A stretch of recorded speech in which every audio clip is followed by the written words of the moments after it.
राधे राधे दोस्तों।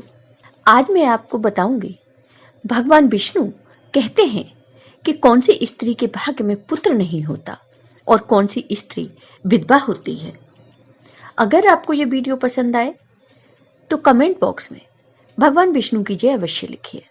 एक बार माता लक्ष्मी क्षीर सागर में भगवान विष्णु के पैर दबा रही थी, तो पैर दबाते हुए माता लक्ष्मी ने भगवान विष्णु से कहा, हे प्रभु, आज मेरे मन में 3 प्रश्न उठ रहे हैं। आप इन 3 प्रश्नों के उत्तर देकर मुझे संतुष्ट करेंगे तो मेरे मन को बहुत शांति मिलेगी। तब भगवान विष्णु कहते हैं, हे देवी, तुम्हारे जो भी प्रश्न हैं तुम निसंकोच होकर पूछो, मैं तुम्हारी शंका का निवारण अवश्य ही करूंगा।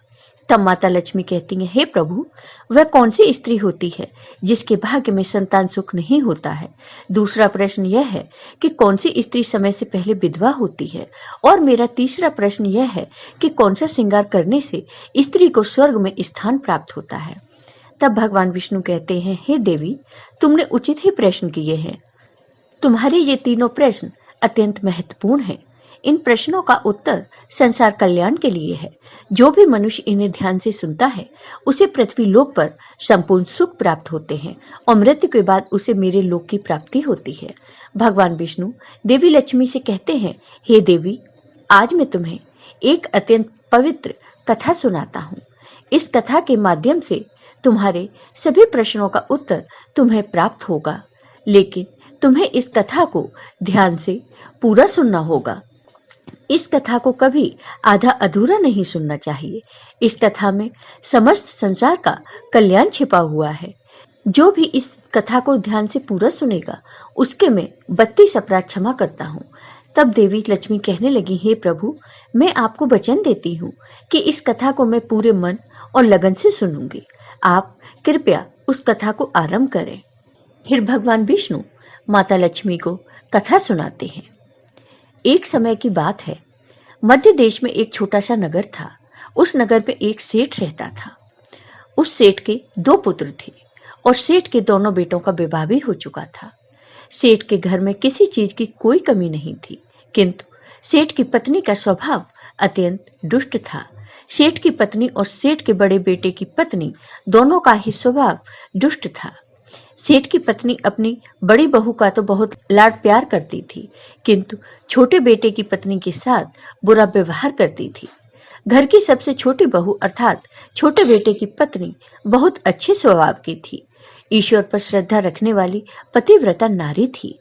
वह अकेले ही घर का सारा काम किया करती थी और गृह कार्य में दक्ष थी। इतना अच्छा स्वभाव होने के बावजूद भी उसकी सास उसके साथ बुरा व्यवहार करती थी, उसका हमेशा अपमान करती थी। इसके पीछे का कारण बस इतना था कि बड़ी बहू को एक पुत्र था और छोटी बहू ने पुत्री को जन्म दिया था। वह बेचारी कर भी क्या सकती थी, जो भाग्य में लिखा होता है उसके साथ वही होता है। भगवान विष्णु कहते हैं, हे देवी, अब मैं तुम्हें छोटी बहू की कहानी सुनाता हूँ। इससे तुम्हें पहले प्रश्न का उत्तर प्राप्त होगा कि कौन सी स्त्री को पुत्र प्राप्त नहीं होता है। देवी, सेठ की जो पत्नी थी वह पहले से ही दुष्ट और कुटिल स्वभाव की थी। उससे उसकी सास भी परेशान थी। सेठ की पत्नी अपनी छोटी बहू को सबसे ज्यादा दुख देती थी। छोटी बहू को सताने में उसकी सास को बहुत आनंद आता था। छोटी बहू बेचारी रोज सुबह ब्रह्म मुहूर्त में जागकर अपने घर के काम करती थी और दिन भर काम करने के बाद उसे रात्रि को ही सोने को मिलता था। इतना होकर भी सेठ की पत्नी अपनी छोटी बहू से द्वेष करती थी। जब छोटी बहू झाड़ू लगाती तो उसकी सास आकर उसे ताना मारती थी कि तेरे हाथ में जान नहीं है क्या, तू जल्दी जल्दी झाड़ू लगा, मैं मंदिर जा रही हूँ, मेरे लौटकर आने से पहले तू भोजन बनाकर तैयार रखना और आते ही मैं उस भोजन को ग्रहण करूंगी। और सुन, अन्न का एक दाना भी बर्बाद न होने पाए। बेचारी छोटी बहू चुपचाप अपनी सास का अत्याचार सहन करती थी और उसकी सास की हर आज्ञा का बड़ी ही विनम्रता से पालन करती थी। फिर छोटी बहू खाना बनाते हुए सोचने लगी कि मैं घर का इतना काम करती हूँ, लेकिन फिर भी मैं चैन की सांस नहीं ले पाती हूँ। मेरी सासू माँ किसी न किसी बात को लेकर मुझे ही ताना मारती रहती हैं। पता नहीं कब उनकी ताना देने की आदत जाएगी। छोटी बहू इतना सोच ही रही थी कि तभी घर के दरवाजे पर खटखटाने की आवाज सुनाई दी। छोटी बहू ने सोचा, अभी तो भोजन तैयार भी नहीं हुआ है, लगता है मेरी सासू माँ आज जल्दी लौट आई। अब वह फिर से ताना मारेंगी। तब छोटी बहू ने दरवाजा खोला तो उसने देखा कि द्वार पर एक सन्यासी खड़े हुए हैं। वह सन्यासी छोटी बहू से कहने लगे, बेटा सदा सुहागिन रहो, तुम इस सन्यासी के लिए कुछ भोजन का दान करो। हे पुत्री, मुझे बड़ी भूख लगी है। तब छोटी बहू ने सोचा, अगर मैं इन सन्यासी को भोजन करा दूं और इतने में मेरी सास आ गई तो मेरी खैर नहीं। कुछ देर तक विचार करने के बाद छोटी बहू ने सोचा, यदि मैं सासू माँ के ताने के डर से इन सन्यासी को भोजन नहीं कराऊंगी तो मुझे महापाप लगेगा, मेरा सारा पुण्य नष्ट हो जाएगा। इतना सोचकर छोटी बहू ने उस सन्यासी को घर के अंदर बिठाया और उन्हें भोजन कराया। उतने में ही उसकी सास घर पर आ पहुंची और उस सन्यासी को घर के अंदर भोजन करते हुए देखकर उसे बहुत गुस्सा आ गया। वह चिल्लाते हुए छोटी बहू से कहने लगी, यहाँ पर क्या किसी प्रकार का भंडारा या दावत चल रही है जो तू राह चलते भिखमंगों को घर में बिठाकर खिला रही है। छोटी बहू ने अपनी सास से बड़ी विनती की, लेकिन छोटी बहू की सास ने बहू की एक नहीं सुनी और उसकी सास ने उस सन्यासी को घर से बाहर निकाल दिया और उसके भोजन को उठाकर कचरे में फेंक दिया। उसके बाद वह सास छोटी बहू पर गुस्सा करने लगी, अरे दुष्ट औरत, मैंने तुझे कहा था कि अन्न का एक दाना भी बर्बाद मत करना, लेकिन तूने क्या किया, उस भिख मंगे को इतना सारा भोजन दे दिया। छोटी बहू डरते डरते बोली, सासू माँ, मैंने सन्यासी को अपने हिस्से का भोजन दिया है, इसमें आखिर इतना गुस्सा होने की क्या बात है। द्वार पर आए अतिथियों को कभी खाली हाथ नहीं भेजते हैं, ऐसा शास्त्र कहते हैं। फिर छोटी बहू की सास ने उसे बहुत डांटा। दोनों के बीच बहुत देर तक बहस हुई और छोटी बहू के दुष्ट सास ने गुस्से में आकर छोटी बहू को धक्के मारकर घर से बाहर निकाल दिया और घर का दरवाजा बंद कर दिया। छोटी बहू देर तक घर के मुख्य द्वार के सामने खड़ी रही और बाहर से अपनी सास को आवाज देने लगी। छोटी बहू की सास ने एक नहीं सुनी और उसे घर के अंदर आने नहीं दिया। फिर छोटी बहू दुखी और उदास होकर अपने मायके के लिए निकल गई। मायके जाने के रास्ते में बहुत बड़ा जंगल पड़ता था। छोटी बहू भूखी प्यासी रहकर उस जंगल के रास्ते पर से चलने लगी। तभी उसी समय अचानक जोर जोर से बादल गरजने लगे और मूसलाधार बरसात होने लगी। बारिश से बचने के लिए छोटी बहू एक वृक्ष के नीचे जाकर खड़ी हो गई। वहां पर छोटी बहू ने देखा कि पेड़ के नीचे एक कोटर बना हुआ है। फिर वह बिना देरी किए जल्दी से उस कोटर में घुस गई। कोटर में जाने के बाद छोटी बहू ने देखा कि अंदर कोई साधु महात्मा बैठे हैं। वह सन्यासी कोई और नहीं बल्कि भगवान विष्णु ही साधु बाबा का रूप धारण करके बैठे हुए थे। जब उस साधु ने उस छोटी बहू को देखा तो वे बोले, हे पुत्री, तुम इस घने जंगल में अकेले क्या कर रही हो? रोना बंद करो, मैं तुम्हारे बारे में सब कुछ जानता हूँ। तुम्हारे ससुराल वाले अत्यंत दुष्ट स्वभाव के हैं और वे तुम्हें बहुत दुख देते हैं।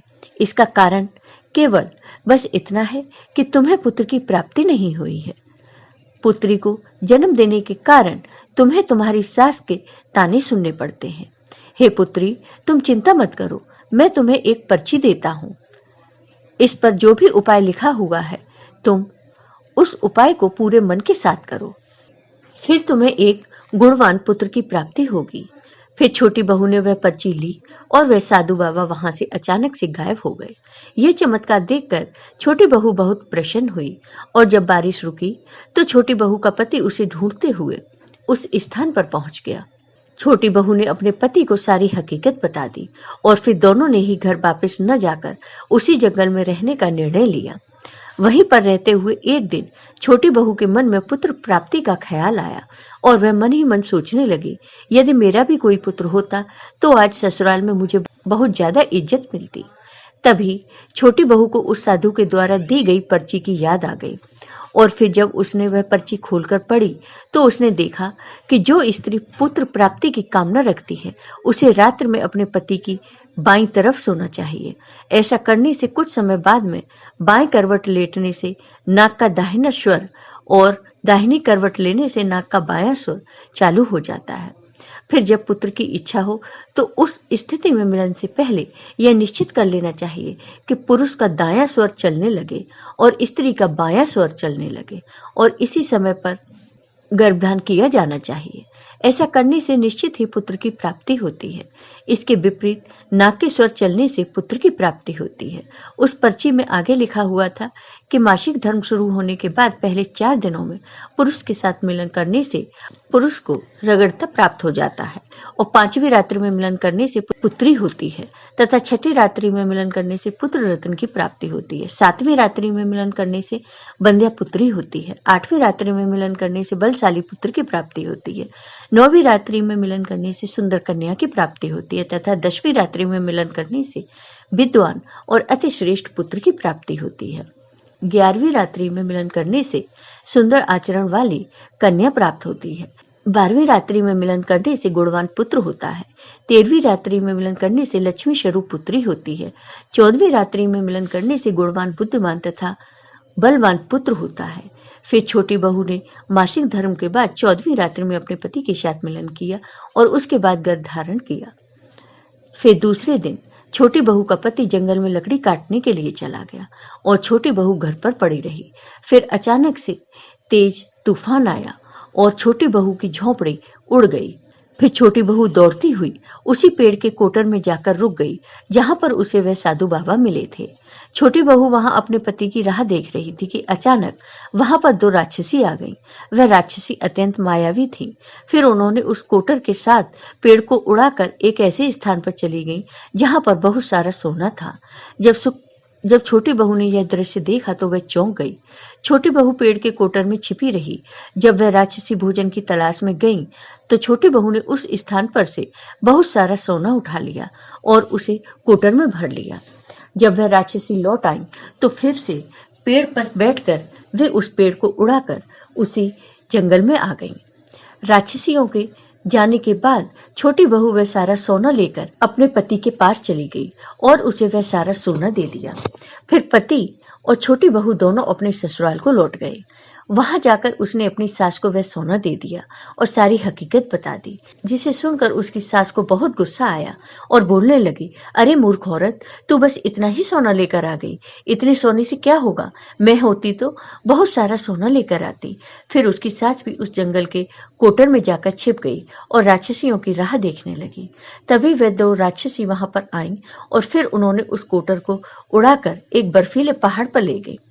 ये देख सास बहुत क्रोधित हो गई और बोलने लगी, ये कहाँ लेकर आई है? यहाँ तो बस बर्फ और मिट्टी है। तभी उन दोनों राक्षसियों ने उसकी आवाज सुनी और देखा तो एक बूढ़ी औरत पेड़ के कोटर में छिपकर बैठी है। फिर उसने उस सास को बाहर निकाला और उस बर्फीले पहाड़ पर फेंक दिया। जमीन पर गिरते ही उसकी मौत हो गई। इधर छोटी बहू बड़े आनंद के साथ रह रही थी, लेकिन छोटी बहू की सास कभी नहीं लौटी। तो छोटी बहू ने जाकर उस कोटर में देखा तो वहां पर उसकी सास नहीं थी। उसे समझ में आ गया कि लालच के कारण उसकी सास की मृत्यु हो गई है। भगवान विष्णु कहते हैं, हे लक्ष्मी, जिस स्त्री को पुत्र की प्राप्ति की कामना है उसे मैंने छोटी बहू को दी हुई पर्ची में बताए गए उपाय जरूर करने चाहिए। तुम्हारा दूसरा प्रश्न यह था कि किस कारण से स्त्री जल्दी विधवा होती है। तो जो स्त्री अत्यधिक लालच करती है वह स्त्री जल्दी विधवा होती है और जो स्त्री चरित्र का गहना पहनती है उसे मृत्यु के पश्चात स्वर्ग की प्राप्ति होती है। एक स्त्री को अपने चरित्र का त्याग कभी नहीं करना चाहिए। जय हो भगवान विष्णु की। आपको ये वीडियो पसंद आया हो तो कमेंट बॉक्स में कमेंट करके जरूर बताइए। साथ ही मेरे वीडियो को ज्यादा से ज्यादा शेयर करिए। धन्यवाद दोस्तों।